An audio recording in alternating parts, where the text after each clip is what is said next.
I gotta ask you, you played with Kobe, you played against Mike. One-on-one in their prime, who's better, you think? I mean, you know, that's not even that's hands down. I mean, people I give Kobe's props. I think he came in young. So him and Eddie Jones were on the Lakers together. That's all I remember is playing against those two. So both of those guys didn't want to even see me his first 2, 3, 4 years. Yeah, you killed him. He grew up, took over the league. Yeah. Give him all his, right? You know, I give him props. Mike is a whole different thing. Yeah. Yeah. That's a whole... So you saw Kobe as like a puppy. I mean, I knew I put it like this, man. I see him as a puppy. Yeah. So 18 to 22, he was learning his way. Right. He was raw. He was nice. And I was still like, you know, that's the nicest 18-year-old I ever played against. Yeah. But I was 24, 25. I was a full-grown man. So I was like, whatever. I'm going to serve this kid right now. I don't care who he is. So he went through that. Yeah. But what I like about Kobe is that when I got to the Lakers, he was like, let's play one-on-one. I was like, I'm just getting in shape, you know. Let me get my body right. I'll get with you in about 30 days. It was training camp. Yeah. And he was serious. He's like, let's go one-on-one. And his whole thing, what he told me later, was like, I remember when you used to go at me. Yeah. You know, and that's his way of coming back at me. I grew up. I've been honing my skills. I'm ready. So I respect him, and I think he's the Don Dada for that. Of course. But Mike is a whole different thing. So I had to guard them both, and it's not even like, Mike, let me go to sleep tonight. Let me chill. Let me rest the next day. Let me stay focused. Let me eat the right things. Yeah. Kobe, not saying that you had to switch it up, but I didn't have that fear. Yeah. You know, Mike would have, you know, you better bring your game. I can You go had for Mike in 50 his tonight. prime. Like, oh yeah, Mike in his prime. We went at it toe to toe, head to head. I know. Yeah, of course. Mike was like, man, you never back down. You strong. Yeah. Hops, I love you. Yeah. God, he put me in his All-Star games. Him and Mike love me. You know, as far as That's where I used to come. But Mike is the best player in the world ever. LeBron, Kobe, nobody can fade that. Yeah. Nobody. He played beside Kobe Bryant and went head-to-head with Michael Jordan in his prime. So when Isaiah Ryder was asked who stood higher, the answer came out of him instantly. No hesitation, no debate, just certainty. Jordan, he said, existed on a different plane altogether. And those weren't the words of a nostalgic fan or a media personality hunting for headlines. They were the words of a man shaped by the unforgiving wars of 90s basketball, someone who earned his place the hard way. Ryder wasn't giving an opinion, he was giving a testimony. He saw Kobe rising and Jordan already reigning, and he knew the difference between them wasn't written in stats or hardware.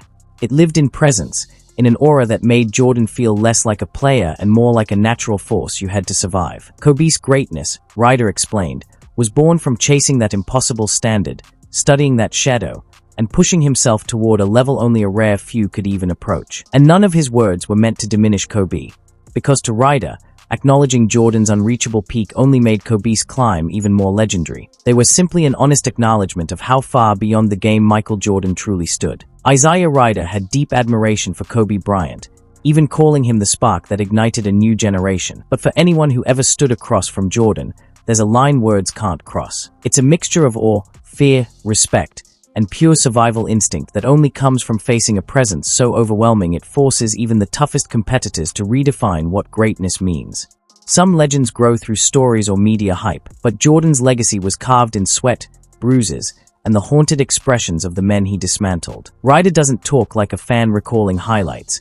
He talks like someone who lived through an era ruled by a man who felt more myth than human, someone whose pauses carried decades of unspoken truth. Because once you face Jordan head-on, you stop believing the game was ever meant to be fair. And when Ryder looks back, he remembers Kobe as the fearless young kid, raw talent, electric hunger, a pup thrown into a jungle of predators, fighting to rise in the shadow of the most dominant force the sport had ever seen. Ryder used to joke that Kobe Bryant was the nicest 8-year-old I ever played against.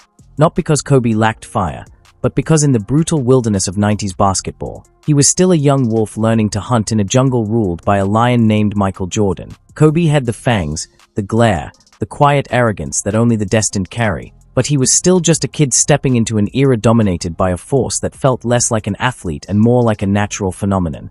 When Ryder first faced him at 25, grown, strong, confident, and eager to humble the rookie, he told himself he'd teach the kid a lesson. But by the end of the game, the lesson flipped. Kobe, still barely 18 or 19, attacked with a fearlessness that didn't match his age, and Ryder realized instantly, he was the best young player I had ever faced. His greatness wasn't developing, It was already inevitable. But Ryder later learned the real separator when he joined the Los Angeles Lakers and saw Kobe every day without cameras or applause. Kobe's deadliest weapon wasn't the fadeaway or the footwork.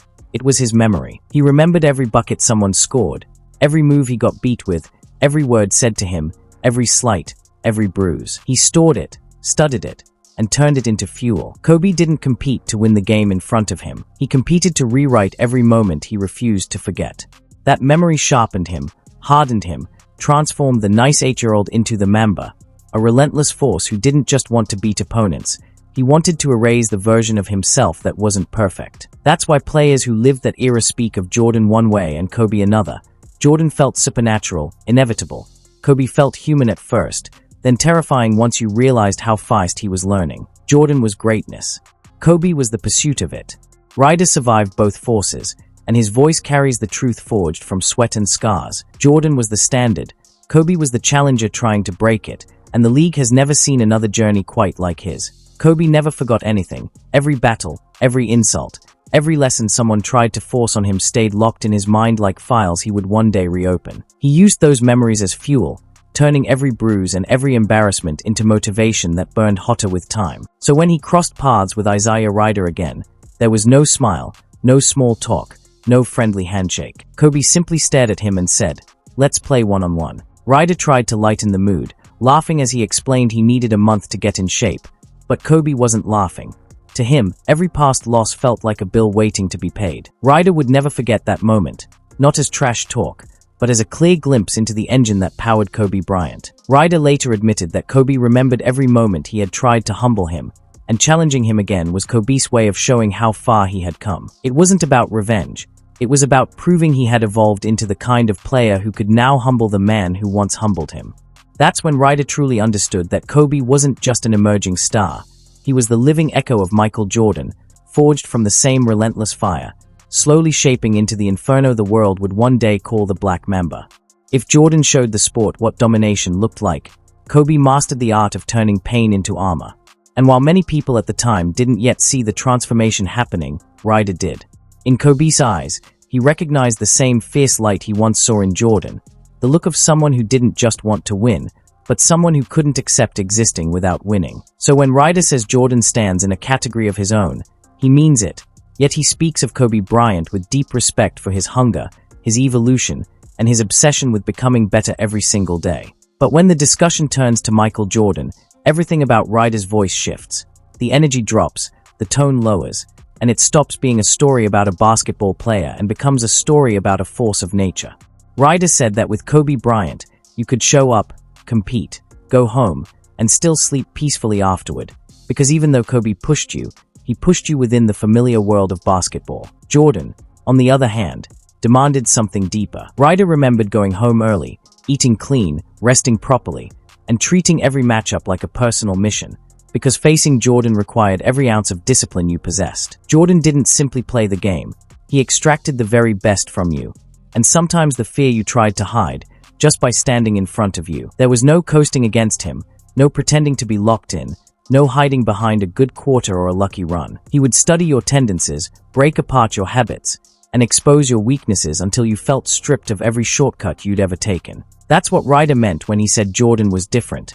He wasn't merely another opponent. He was a full examination of your willpower, your preparation, and your identity as a competitor. Whenever fatigue or doubt tried to convince you to take a possession off, Jordan pushed you even deeper into the fire. Most players arrived with a strategy. Jordan arrived with something closer to a ritual. Going up against him wasn't a game. It felt like a ceremony where your pride, your composure, and even your manhood were tested. And he didn't need trash talk to break you down. The quiet did more damage than words ever could. A single stare from Jordan could rattle your confidence and make you question your place on the court entirely. The real question every player secretly asked themselves when facing Michael Jordan was simple yet terrifying. Do I even belong out here? And if you hesitated for even a heartbeat, he sensed it instantly, the way a predator recognizes the slightest weakness. The atmosphere shifted when he locked in. The smile vanished, the eyes sharpened, and suddenly the entire arena felt tighter, smaller, heavier. Every player who ever stood across from him shares the same story. It wasn't just a basketball game, it was an awakening. For Isaiah Jr. Ryder, that truth hit with unforgettable force. Preparing for Jordan wasn't just about conditioning your body. It demanded discipline in how you ate, slept, thought, and carried yourself, because deep down you knew that any moment of slippage would be torn apart without mercy. That was Jordan's power, living on the razor's edge where competition blurred into confrontation, where you weren't just facing a man but surviving a myth. He didn't simply try to beat you. He worked to disrupt your rhythm, your breath, your belief in yourself. So when Ryder says, "Mike's a whole different thing," he isn't being dramatic. He's stating a truth carved into the memory of every player who weathered that storm. Jordan wasn't merely an athlete. He was a presence that altered the room the second he walked in. No theatrics, no empty talk. His silence, his stare, and his aura did the damage. And players like Ryder didn't just prepare their bodies to deal with him. They had to gather their entire being, because Jordan turned every matchup into psychological warfare. He stripped away your comfort, crushed your confidence, and forced you to confront your own doubts while the air grew heavier and the margin for error vanished. When he locked in, the crowd didn't just watch Michael Jordan. They felt him, the same way every defender did the moment he stepped into their space and reshaped reality into his own domain of pressure, precision, and unshakable will. The instant Michael Jordan stepped onto the court, even established stars understood they were entering a realm that belonged entirely to him. A place where he didn't dominate through raw force but through an unmatched command of every moment unfolding around him. He broke players down by studying their habits, timing, and confidence, then stripping each layer away until nothing familiar remained, turning simple glances into psychological pressure. One look after your miss made the ball feel heavier, and one small smirk after you scored wasn't admiration but a signal that you'd just triggered something far more dangerous. That's what Junior Ryder meant when he said Jordan was different. He didn't sit around waiting to feel inspired. He manufactured his own fuel, using your reactions, your silence, even your pride as tools to sharpen his focus until it felt like destruction made tangible. Ryder remembered the way Jordan would stare directly at him, not with intimidation, but with an intensity that made it feel as if he was reading your deepest insecurities, uncovering weaknesses you hoped no one else could see. That was the separation. Other players performed within the game, but Jordan reshaped the environment itself, thriving in pressure that would crack most competitors, living in chaos as if it were his natural oxygen. While others relied on comfort and rhythm, Jordan transformed tension into dominance and set a standard so high it didn't just challenge opponents, it swallowed them. Even Ryder, one of the toughest guards of his time, admitted Jordan forced him to elevate everything while simultaneously making him terrified to fall short. Because when you faced Michael Jordan, you weren't just guarding a player, you were confronting the very definition of the bar everyone else was chasing.